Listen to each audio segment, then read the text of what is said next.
magician show for us. And to introduce Rabbi Lam, I'd like to introduce someone who doesn't really need an introduction, the CEO and the founder, one of the founders of Emet, Rabbi Akiva Rudenberg. Everybody please give him a round of applause.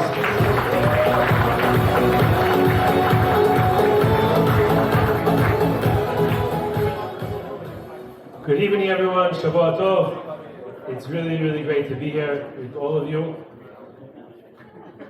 I think for my wife and I, and for all of the staff at Emet, the highlight for us is when we get an opportunity to see each and every one of you. We don't always get a chance to see each other, and we like to say that Emet is a family, and it really is a family. I would like to think a very functional family. It's a family that cares about each other, that looks out for each other, and when we have these opportunities to share experiences together, events like this, it really is very meaningful for us, and I hope for all of you as well. I want to give a very big thank you to Shai Yunayev, Emet's couples director, HR director, who organized together with his team, from the admin team at Emet, all the details of this event, and I literally just show up as a guest. Thank you, Shai. Really appreciate it. And I want to give a very special shout out to all of the Emet staff who are here. I'm not going to mention everyone by name. Baruch Hashem, we're over 24 staff members. And I want to say Rabbi and Mrs. Kigel are not here tonight, but for a very good reason. They are in Israel right now, recruiting new staff to join the Emet team for September. And they send their best wishes to everyone. As many of you know, Emet is now on a mission to 3x, triple the entire reach of the organization over the next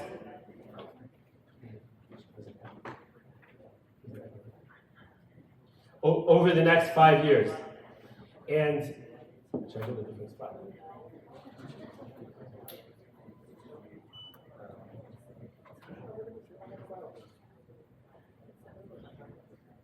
Brachim.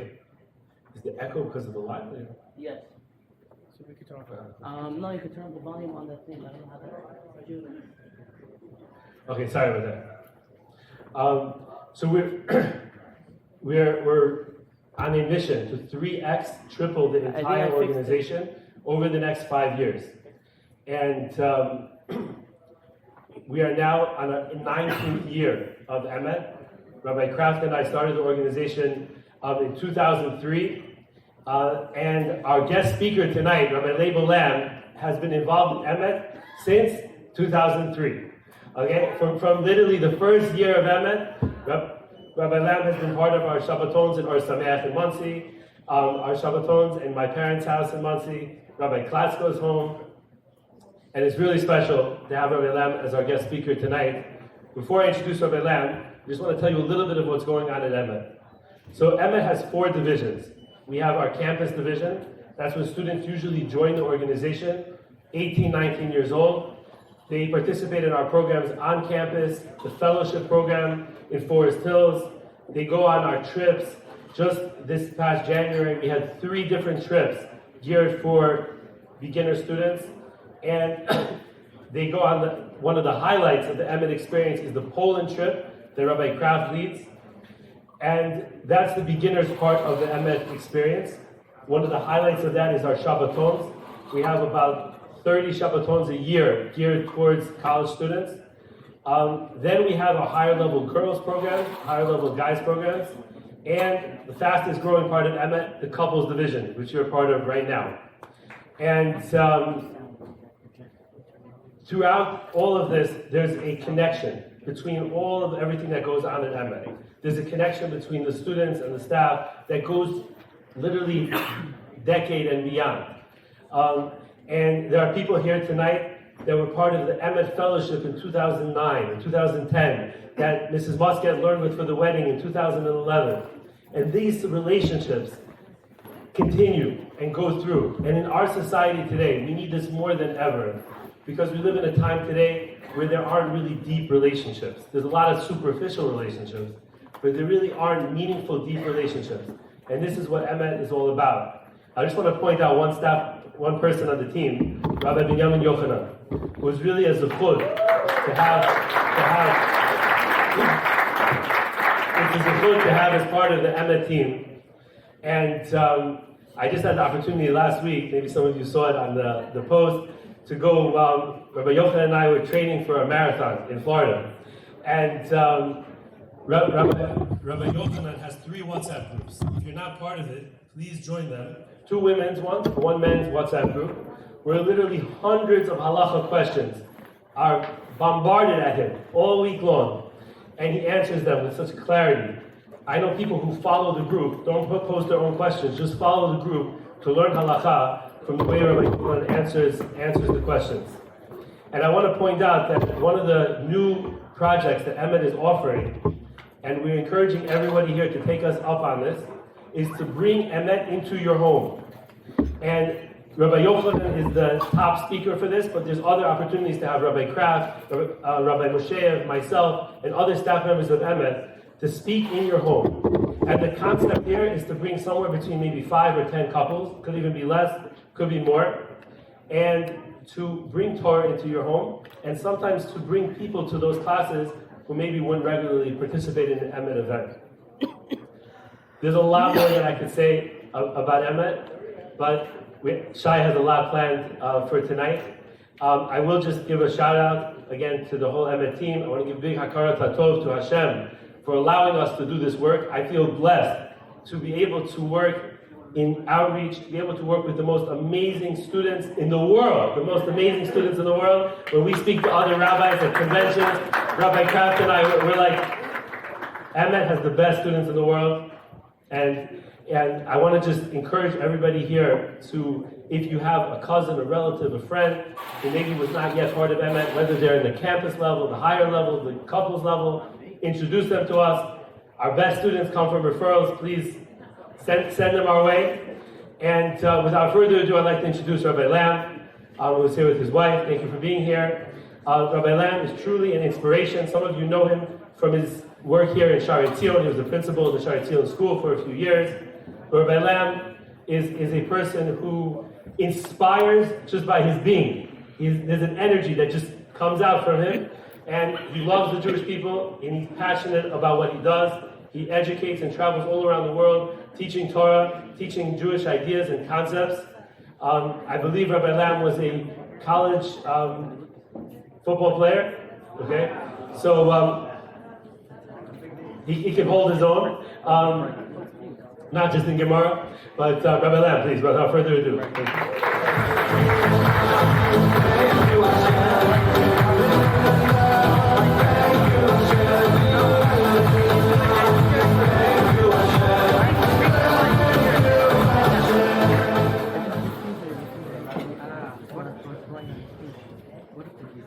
Okay, thank you for that beautiful introduction.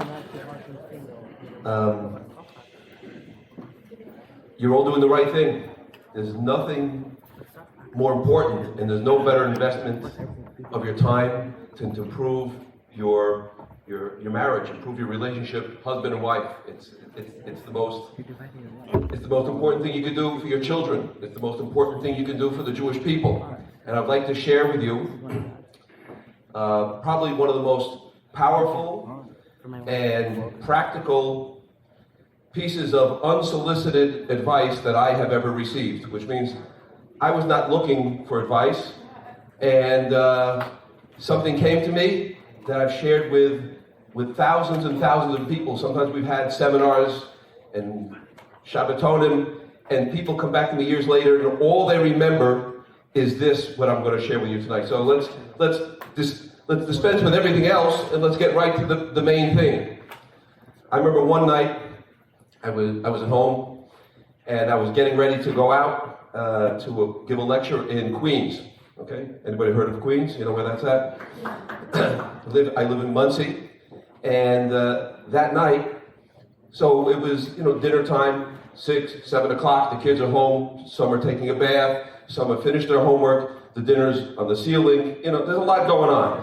There was so many things that are happening at one time. Children of all ages, this one's supposed to be going to bed, these ones are supposed to have finished dinner, this one's trying to do his homework. It's a balagan. And I usually drive myself, but that night there was a lecture that was taking place in Hebrew and in English, and I was going to give the English lecture. And there was another Rabbi Simcha Cohen who was coming from Eretz Israel, and he's going to give in Queens a lecture in Hebrew, in Ivrit. So we had a driver that was driving Rabbi Simcha Cohen, and they came to pick me up. So while everything was going on in the house and everything was a big stir, suddenly I hear the honk outside, bump, bump, bump, bump. And I realized, oh, I tell my wife, you know, well, there's so many things to be done and there's so much going on. I tell her, sorry, I gotta go. Bye, you know. And she gives me like okay, bye, you know. And I go out the door. I take my little attaché case with my notes or whatever, and I head out the door. When I go down the hill, we lived on a hill, we go down the hill, I get to the car, the driver, Yossi, Barashma, how are you doing?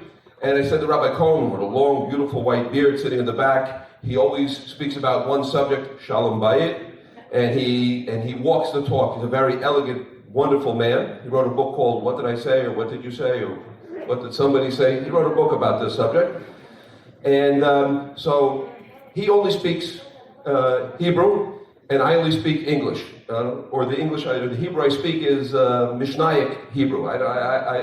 The Israeli cab drivers always answer me for some reason in English when I speak to them in Hebrew. They picked up right away that that's not my native language.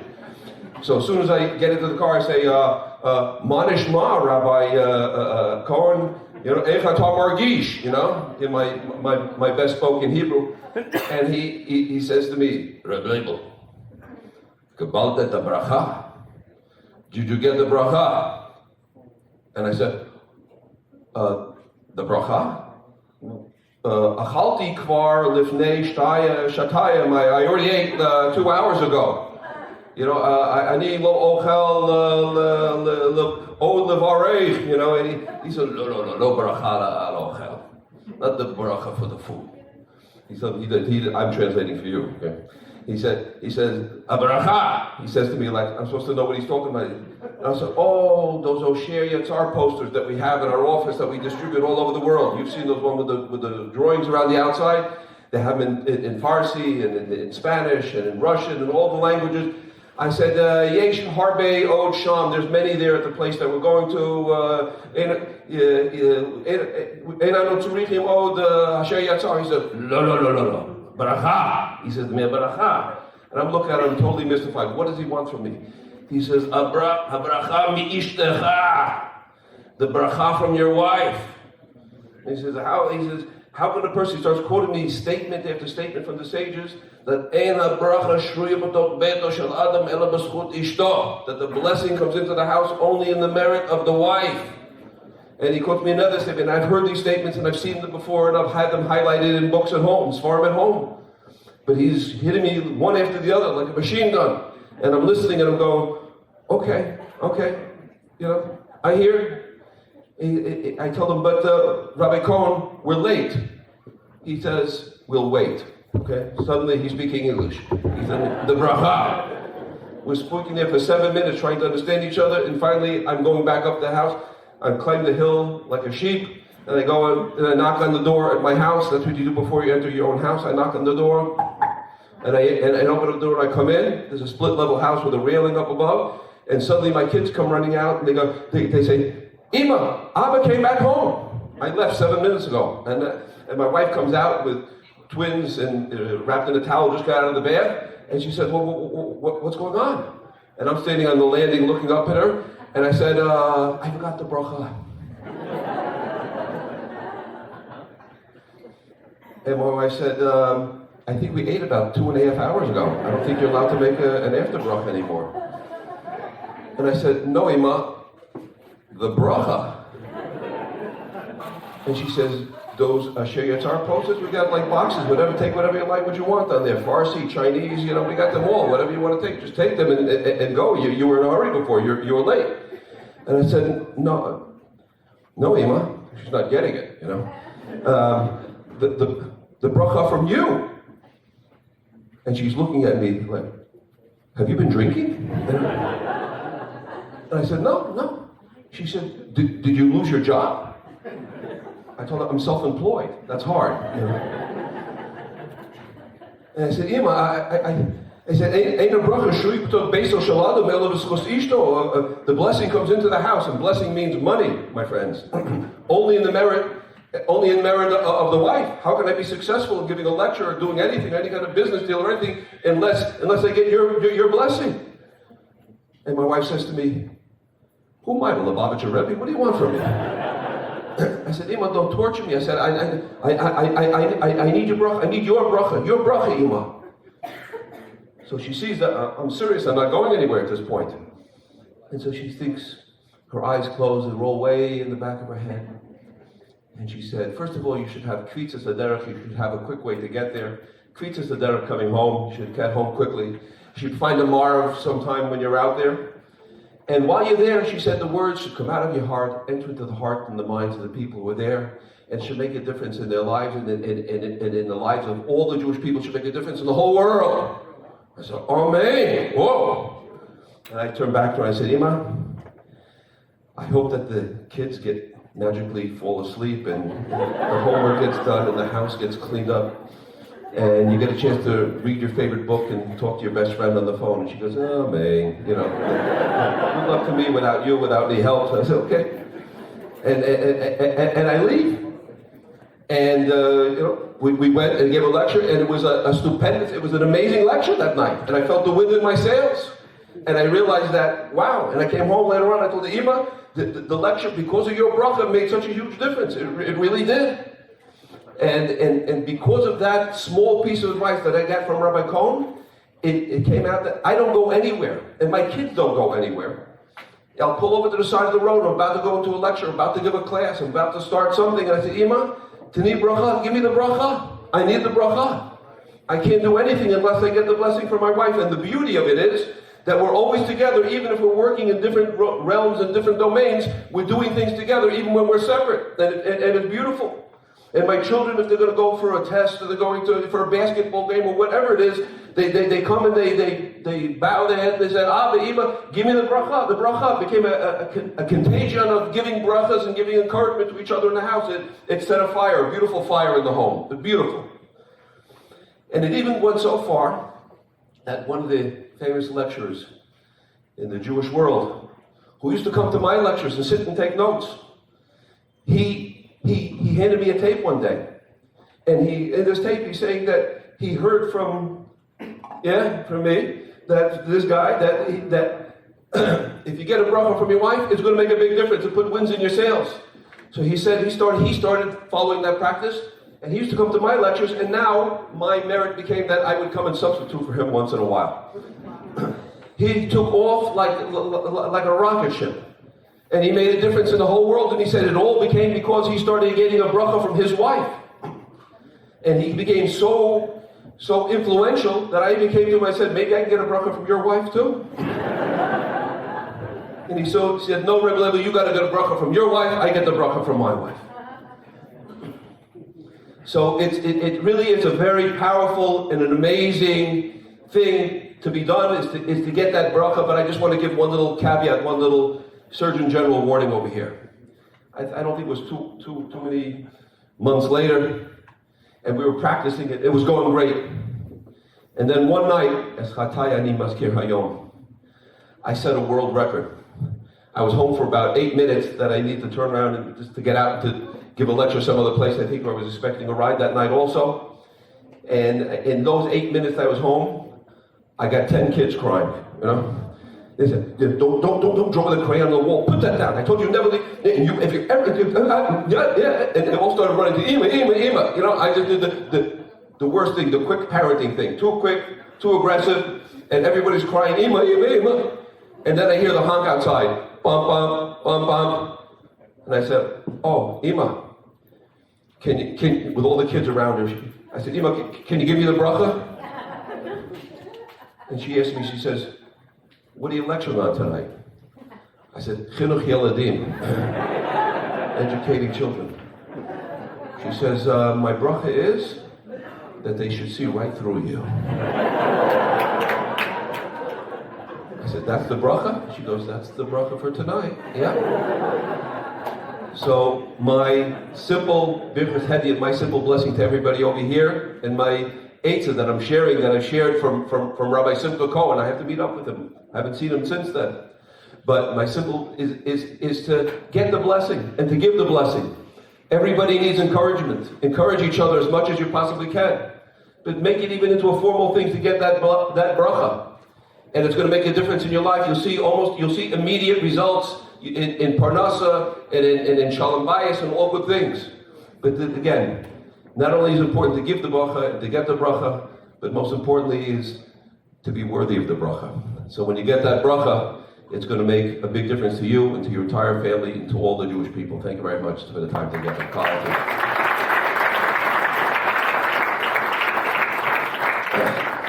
Thank you, Rabbi Lam. I just want to share a short idea with everyone tonight that I think you'll find meaningful. Last week when I was at this conference, Rabbi Dr. Akiva Tatz, spoke about the topic of happiness. And this is a topic that's close to my heart. I'm actually working on a book, the early stages of a book about this topic. And Rabbi Lam is actually, Rabbi Tatz actually just wrote a book about Shabbos and holidays.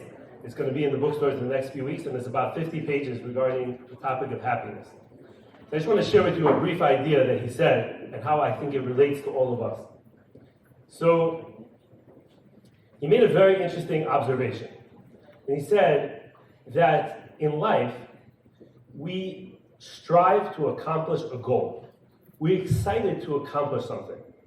If you tell a person all that effort that you're putting in, but you're not going to get to your result, you're not going to accomplish it. Let's say you're building a house or a family or whatever you're doing, you're not going to get to that goal. The person will lose their motivation.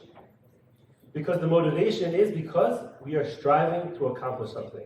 We as human beings, we're extremely motivated. And it actually gives us joy to overcome gravity, so to speak, to overcome our challenges, to work against all odds and accomplish amazing things. So if you were told that you're not going to reach your destination, you would lose hope and lose that desire to move forward. But the interesting thing is that when you get to that destination, the real enjoyment is the process that led you up to there. All the steps that brought you to that final point is really where you get the satisfaction. So it's a little bit interesting, right? Our enjoyment, our happiness is because we're reaching towards a goal. But ultimately, when we reach the goal, it was the process and the effort and the steps that we took to get to that goal that really we look back at and say, wow, that was meaningful. And he made a very interesting point also. He said that it says in the time of Mashiach and Olam Haba, when the world to come, it's brought down that the trees will taste like the fruit. The actual tree will have the same taste as the fruit of that tree. And he made a point and he said, the message is that when we get to the final destination, which is what Olam Haba is about, we realize that the process is the result. And that's why the tree will taste like the fruit itself. Because the process itself, the tree is like the process to bring out the fruit, is also the result.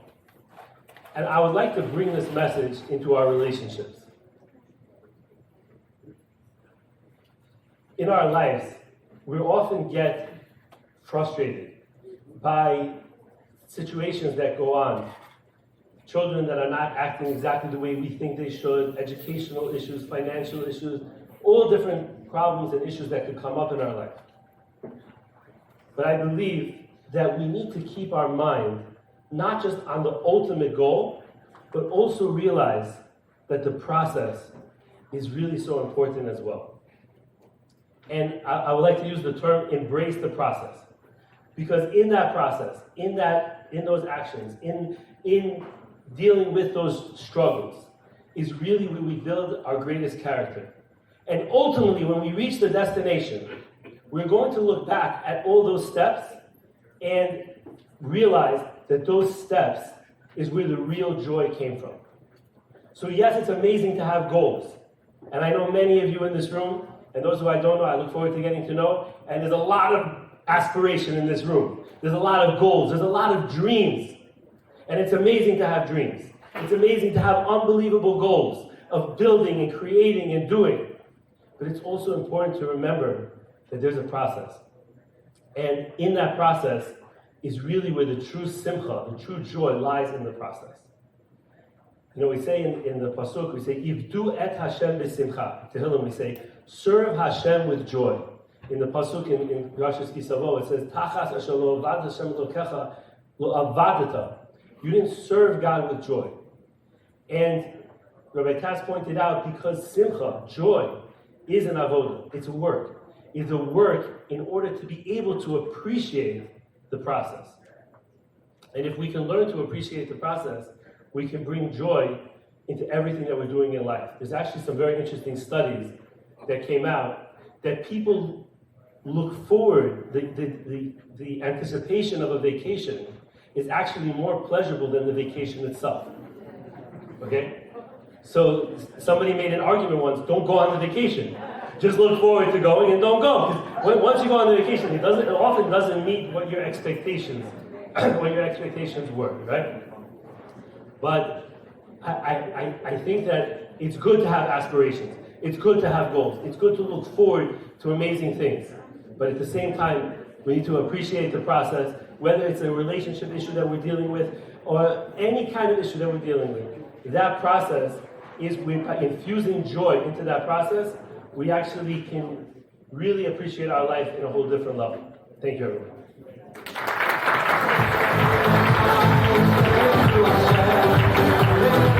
All right, thank you, Rabbi Ruderberg. Is everybody having a good time? Okay, we're continuing the program. I really would like to, it's my honor and pleasure to introduce our entertainment for the evening. Please give your attention to David Rosenfeld. Round of applause. Okay, David will be ready in a few minutes.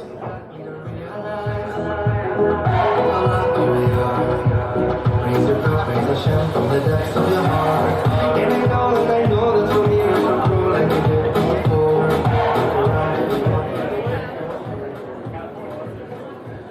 When David Roosevelt is finished, we're going to be having an amazing dessert prepared for you from Cafe Muscat, so please don't go anywhere.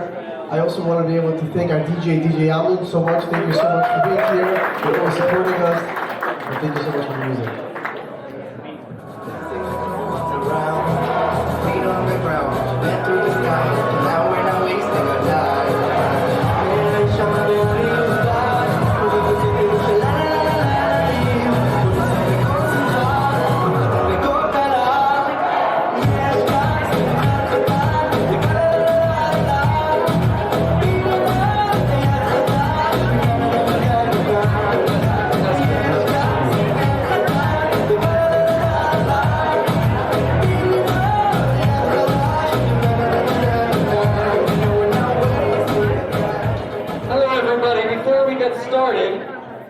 Could everyone please just take a moment and grab something small that you can hide in one hand? If you look around in your pockets, you might find chapstick, you might find lipstick, you might find a Listerine, you might find a bobby pin on your head. You probably have two and can spare one for a moment.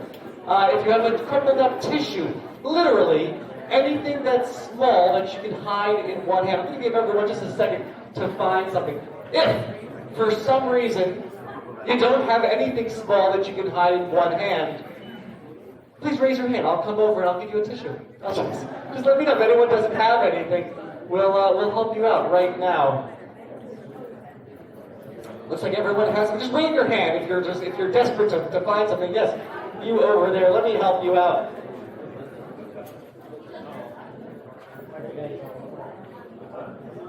Here you go. Who raised their hand over there? There was someone here who was looking for something. You need something right over here? That's fine too. That sticker is great. Someone needs anything? Everyone has, you have something, a bobby pin, a peapod clip. Looks like no one's waving their hands. This is the best audience I've had. Usually there's at least 2 or 3 people. You need something.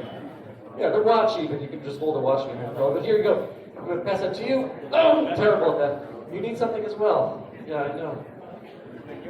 So with someone here, we go. Okay, everyone has something in their hand that they can hide. That's perfect. That means we're going to start right now. My name is David Rosenfeld, and I'm a magician and mentalist. And mentalism is just tricks of the mind. It's experiments of psychological manipulation. My job is to try to influence and predict human behavior. Do you think you're all predictable? Someone's like 100%. Just ask my wife. Everyone, please, stand up. So I studied magic and psychology and the power of the perfectly placed lie. And I'll be using all of those skills with you now. I'll have to be dishonest with you sometimes, but always honest about my dishonesty. So grab something small like a coin or keep a clip and hold it behind your back at the fingertips of both hands. Anything small held behind your back at the fingertips of both hands. In a moment, I will ask you to bring your hands out in front of you like this, concealing the object in either hand. Well, not yet, but I applaud your enthusiasm over there. Don't decide which hand you're going to put the object into yet, because I will attempt to influence this decision for you. So that for now, just keep it behind the back at the fingertips. It feels like a 50-50 choice. Nevertheless, you can either put it on this side, the left. Yes, that is not my left, that is your left. Or the other side. It's completely up to you. So when you do this in a moment, you will take your hands out in such a way that the hand on one side will be empty and the hand that's left will have the object, the coin, the thing in it. So think about it, but make a conscious decision. And when you are ready now, please bring out your closed hands. Let's see them all out there. Yes, excellent. Everyone's participating. I love it. 2 rounds. This first round tells me what sort of audience you are. I tell you I'm going to try to influence your decision. And I'm counting on most of you listening out for any attempt on my part to do that, and then do the opposite. So the moment I slightly overemphasize the word left, as I did, I'm counting on most of you putting it in your right. And if it isn't your right hand, please sit down. 2 rounds, I said 2 rounds. It's a nice number, even I have another round to go.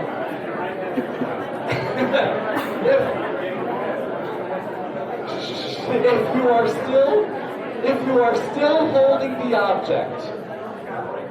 you are still holding the object, I've lost that one. If you are still holding the object, you are the challengers, the people most likely to catch me out, or just the people not paying attention. Who knows? But if you're still holding the object, hands behind your back, mix it up a few times. You are the challengers, the people most likely to catch me out. And when you are ready, the remaining of you left, please bring out your closed hands. The second round, you should be feeling pride, like you want to catch me out when I said, you are the challengers. And when you may have done that, particularly when I make this gesture and say, make up your mind, you may have put it back in the same hand, back in your left hand.